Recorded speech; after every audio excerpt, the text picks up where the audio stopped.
The Crow's Eye is an independent, psychological terror puzzle game, with a strong focus on story, atmosphere, and of course, puzzle solving. It's not really like any horror game I've played before either, not that I've played that many. The focus on puzzles makes me think of it more of a mix between Portal and Amnesia, rather than a standalone horror game like Amnesia itself.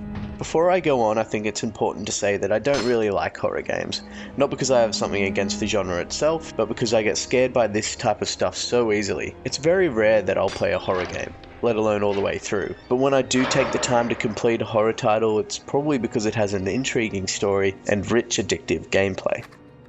Set in the 1960s, 20 years after some mysterious disappearances, The Crow's Eye takes place in a dilapidated medical university. As the main character, you wake up among darkly lit halls and corridors to find the place all but abandoned. There's little to no explanation as to why, where, and how you're here, but through the notes and voice recordings found in your exploration, you can start to piece together the story of what happened here, and also what you're doing here as well. March 28th, 1947. This university is madness. The voice acting is excellent, and the notes and pages found throughout the ruins look and read authentically. They speak of strange medical phenomenon, missing students, a police investigation, and a whole menagerie of increasingly unsettling details, all designed to put you on edge. And boy was I on edge. The dark atmosphere and the grimy setting, combined with the heart-pounding music and sound effects, definitely create a strong sense of foreboding and suspense.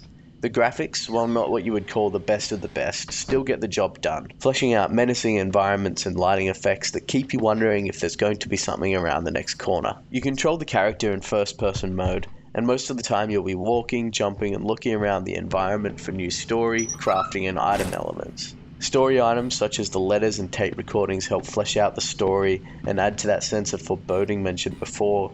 Crafting elements include pieces of cloth, nails, tape, cables, and wooden planks, and can be used to craft items such as bandages for healing and lockpicks for passing through doors. You can also craft a new map for each level, which will aid you in navigating the dark and menacing halls. You'll also be picking up bespoke items such as the Zippo lighter, adrenaline injector, and flashlight.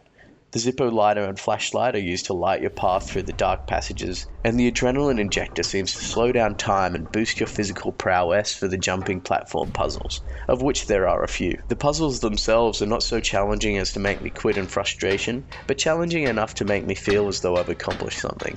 And that's an important balance to get right. Too easy and I'll become bored, and too hard and I'll become frustrated. The Crow's Eye definitely manages to get that balance right, which means you can focus on unraveling the story without having it locked off to you by infuriating puzzles. Overall, I found The Crow's Eye to be an enjoyable, if heart-pounding experience. Its focus on puzzles and psychological terror over jump scares and combat may turn some people off though. There definitely are jump scares, but not as many as other titles out there at the moment, Resident Evil 7 for example. This game is certainly best thought of as a puzzle platformer, even if it is set against the backdrop of a psychological horror storyline. If you enjoy an intriguing mystery, a horror atmosphere, and puzzle-solving games, then The Crow's Eye might be right up your alley. If you're looking for a few more jump scares and some pew-pew action though, you might want to keep searching for another title. I give The Crow's Eye an 8 out of 10.